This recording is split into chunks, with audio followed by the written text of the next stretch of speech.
Hello everyone, welcome to Hindi voice.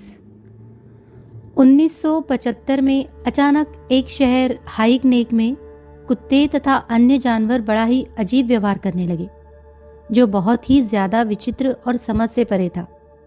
जानवरों की यह हरकत बहुत ही ज्यादा परेशान कर देने वाली थी। चीनियों ने इसे रहस्यमयी संकेत समझा और उसके बाद पूरा हाइकनेक शहर खाली करा लिया गया। इसके कुछ घंटे बाद ही इस शहर में 7.3 मैग्नीट्यूड का शक्तिशाली भूकंप आया, जिसके कारण लगभग पूरा शहर बर्बाद हो गया। जानवरों की यह विचित्र हरकत आज तक एक पहेली बनी हुई है।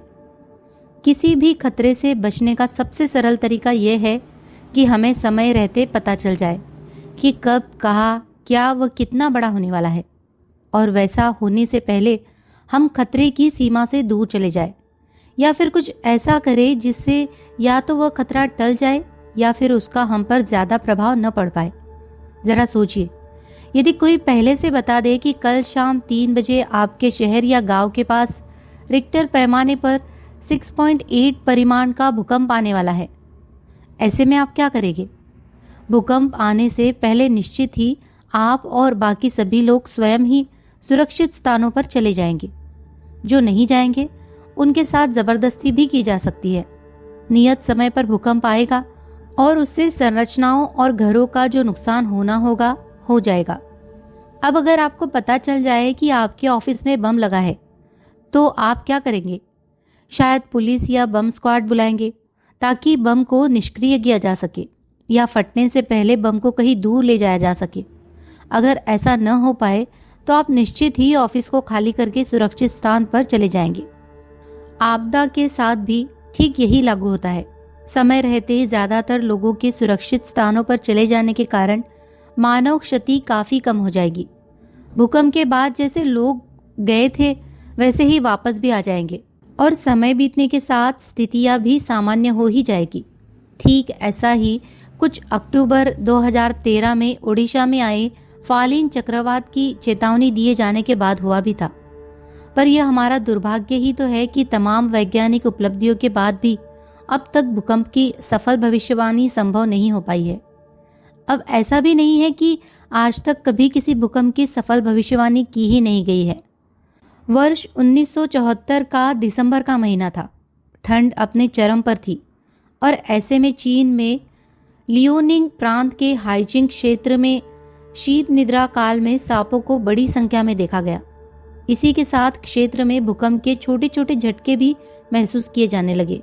जनवरी 1975 होते होते क्षेत्र से पालतू जानवरों के अस्वाभाविक व्यवहार की सूचनाएं मिलने लगी और साथ ही समय बीतने के साथ छोटे छोटे भूकंपों की आवृत्ति भी बढ़ गई। फिर महसूस किए जा रहे इन छोटे भूकंपों के प्रारूप में अस्वाभाविक समानता भी थी। जानवरों का अस्वाभाविक व्यवहार तथा आ रहे छोटे भूकंपों का प्रारूप उपलब्ध सूचनाओं का विश्लेषण करने के बाद 4 फरवरी 1975 को भूकंप की औपचारिक चेतावनी जारी कर दी गई।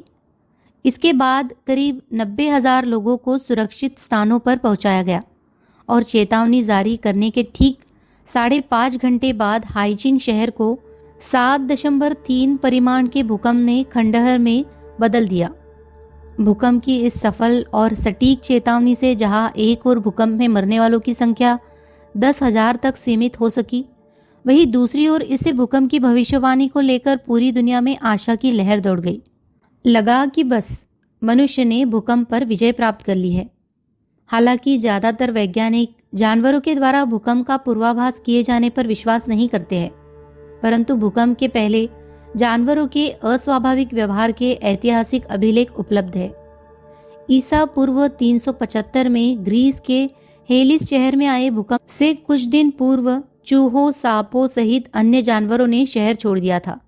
खुशी का यह दौर हालांकि बहुत लंबा नहीं चल पाया।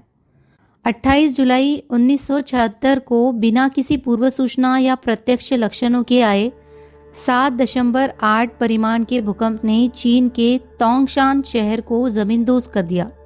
इस भूकंप में अधिकारियों द्वारा 2.43 लाख व्यक्तियों के मरने व 7.99 लाख व्यक्तियों के घायल होने की पुष्टि की गई। परंतु माना जाता है कि भूकंप में मरने वालों की वास्तविक संख्या 6.55 लाख थी।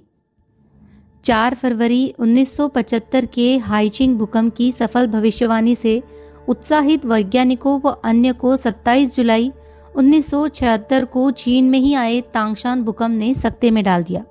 हाइचिंग भूकंप के विपरीत एकदम सन्नाटे में जो आया था, यह और इसके आने से पहले वैज्ञानिक कोई भी प्रत्यक्ष लक्षण नहीं भांप पाए थे। इस भूकंप से पहले न ही जानवरों के व्यवहार में कोई परिवर्तन देखा गया और न ही क्षेत्र में आए छोटे भूकंपों के प्रारूप में कोई असामान्यता। भूकंप पूर्वानुमान पर कार्य कर रहे वैज्ञानिकों को तांगशान भूकंप से हताशा तो अवश्य हुई, पर ऐसा भी नहीं है कि इसके बाद इस दिशा में काम बंद कर दिया गया। भूकंप आने के पहले प्रायः महसूस किए जाने वाले लक्षणों के आधार पर भूकंप पूर्वानुमान पर आज भी शोध किया जा रहा है और जिन लक्षणों को आधार बनाकर यह अध्ययन किए जा रहे हैं उनमें से कुछ निम्नवत है। प्राथमिक तरंगों की गति में बदलाव, पृथ्वी की सतह के नीचे स्थित चट्टानों की विद्युत चालकता में बदलाव, भू स्तर परिवर्तन, भूजल स्तर परिवर्तन, रेडान गैस का रिसाव, बड़े भूकंप से पहले महसूस किए जाने वाले छोटे छोटे भूकंपों का प्रारूप, जानवरों का अस्वाभाविक व्यवहार, भूखंडों की सापेक्षीय गति। यह सत्य है कि हर बड़े भूकंप से पहले ऊपर दिए गए लक्षणों में से कुछ अवश्य देखने को मिलते हैं, पर इन लक्षणों के दिखाई देने के बाद भूकंप आ ही गया हो ऐसा अब तक पुष्ट नहीं हो पाया है। साथ ही हर भूकंप के पहले कुछ विशिष्ट लक्षण जरूर दिखाई देते हैं, पर यह लक्षण अन्य भूकंपों से पहले दृष्टिगत नहीं होते हैं। भूकंप आने से पहले महसूस किए जाने वाले लक्षणों में एक रूपता का न होना ही अब तक भूकंप की सफल भविष्यवाणी न हो पाने का एक बड़ा कारण है।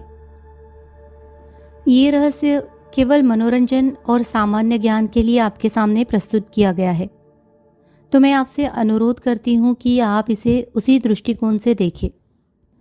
और अगर आपको हमारी प्रस्तुति पसंद आई हो तो प्लीज़ इसे लाइक कीजिए, शेयर कीजिए और कमेंट कीजिए और हमारे चैनल को सब्सक्राइब भी कर लीजिए। धन्यवाद।